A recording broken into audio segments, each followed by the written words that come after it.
बोले विरक्तो वै सर्वो विप्र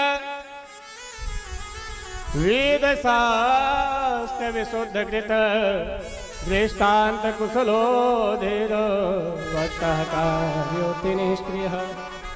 विरक्त होना चाहिए। विरक्त का मतलब मैंने पहले भी समझाया था, आज भी समझा रहा हूं। विरक्ति का मतलब ये नहीं होता घर परिवार छोड़ दो। विरक्ति का मतलब होता शरीर से, संसार से मोह त्याग दो, उसे विरक्ति कहते हैं।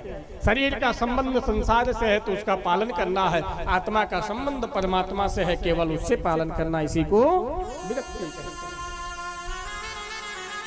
वैष्णव होना चाहिए। वैष्णव मतलब गुरु मंत्र से दीक्षित होना चाहिए, गुरु परंपरा से युक्त होना चाहिए।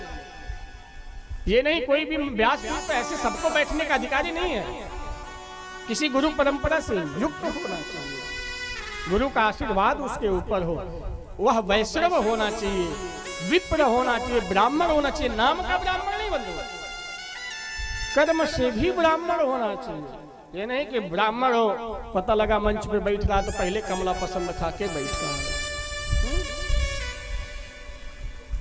ऐसे भी ब्राह्मण में महाराज ऐसी कथा क्या मतलब, मुंह में आप जूठा मुंह से कथा बोल रहे हो, गुटखा तंबाकू खा के आप कथा बोल रहे हो।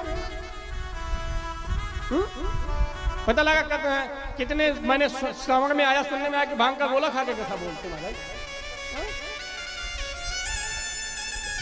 और कितने लोग मंच से उतरने के बाद सीताराम भी करते हैं, काहे हम नाम ले राम कहा। तो ऐसे ब्राह्मणों को नहीं व्यासपीठ का अधिकारी नहीं है।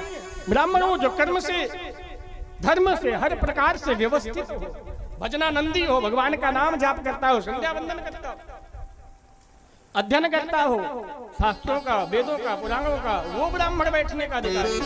कर्म से ब्राह्मण होना चाहिए,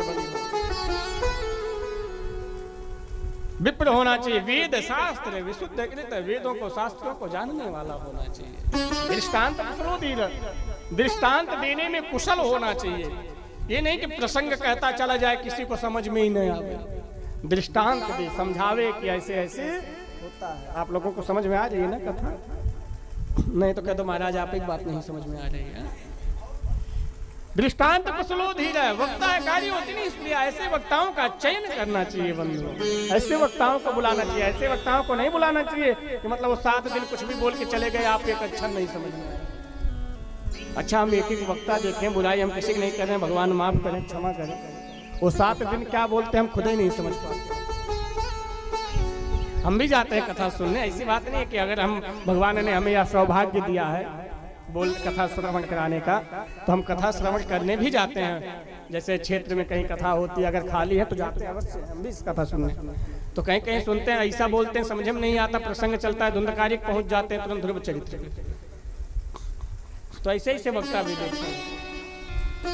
तो जो शास्त्रों से, मर्यादाओं से एकदम उचित चले, श्रृंखला के साथ चले, ऐसे वक्ताओं का चयन करना चाहिए। इसी प्रकार से वक्ता का, कथा का सभी